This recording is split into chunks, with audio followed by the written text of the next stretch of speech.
यह वीडियो हिंदी व्याकरण से है और इस वीडियो में हम लोग सीखने वाले हैं कि वचन किसे कहते हैं, वचन का परिभाषा क्या है, वचन का कितने भेद होता है, वचन के भेद का परिभाषा क्या है।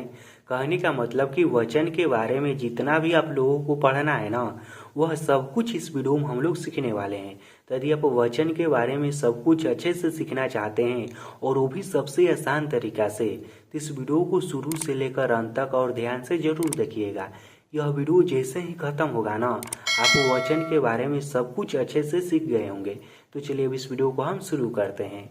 तो सबसे पहले हम वचन का परिभाषा समझ लेते हैं कि आखिर वचन कहते किसे हैं। देखिए, वचन हिंदी शब्द है और इसे इंग्लिश में कहते हैं नंबर।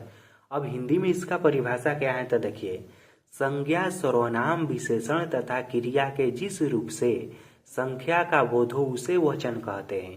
वचन किसे कहते हैं तो देखिए, संज्ञा, सर्वनाम, विशेषण तथा क्रिया के जिस रूप से संख्या का बोध हो उसे ही वचन कहते हैं। अब देखिए, हो सकता है आप लोगों में से कुछ लोगों को संज्ञा के बारे में नहीं मालूम हो, या फिर सर्वनाम के बारे में नहीं मालूम हो, या विशेषण के बारे में नहीं मालूम हो, या क्रिया के बारे में नहीं मालूम हो। तो इन सब के बारे में यदि आप डिटेल में वीडियो देखना चाहते हैं तो इस पर मैं पहले ही वीडियो बना चुका हूं। मेरे चैनल पर जाकर इन सभी के बारे में आप चाहें तो डिटेल में भी वीडियो देख सकते हैं। फिलहाल आप यहाँ पर वचन को समझिए। तो वचन का परिभाषा आप सभी लोग समझ गए होंगे कि संज्ञा, सर्वनाम या विशेषण या क्रिया के जिस रूप से संख्या के बारे में मालूम चले या संख्या का बोध हो उसे ही वचन कहते हैं। अब वचन कितने प्रकार के होता है तो देखिए, वचन दो प्रकार के होता है या वचन के दो भेद होता है। पहला होता है एक वचन और दूसरा होता है बहुवचन। पहला क्या होता है तो पहला होता है एक वचन और दूसरा होता है बहुवचन।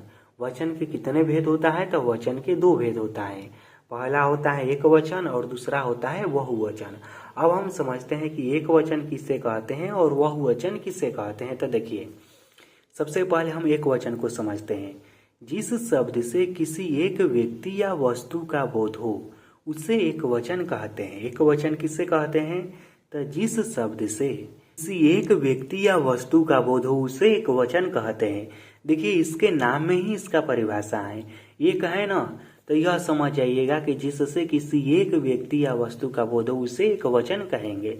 जैसे कि हो गया लड़का, पुस्तक, घड़ी, यह सब हम कह रहे हैं तो किसका बोध होता है, लड़का कह रहे हैं। तो यह मालूम चलता है ना कि हम एक लड़के के बारे में कह रहे हैं। पुस्तक कह रहे हैं तो इससे भी मालूम चलता है कि हम एक पुस्तक के बारे में कह रहे हैं। या हम घड़ी कह रहे हैं तो इससे भी हमें यह मालूम चलता है कि हम एक घड़ी के बारे में कह रहे हैं। अब इसका दूसरा परिभाषा है कि बहुवचन किसे कहते हैं। तो देखिए, बहुवचन को समझिए।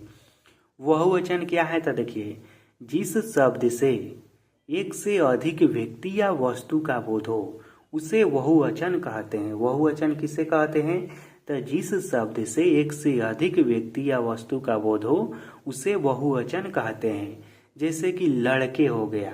अब हम लोग लड़के कहेंगे तो लड़के में बहुत सारा लड़के आ जाएंगे। पुस्तकें, घड़ियाँ, तो इन सब से क्या मालूम चल रहा है कि हम जो भी कह रहे हैं वह एक से अधिक संख्या में है। तो इस प्रकार के वचन को कौन सा वचन कहते हैं, बहुवचन कहते हैं।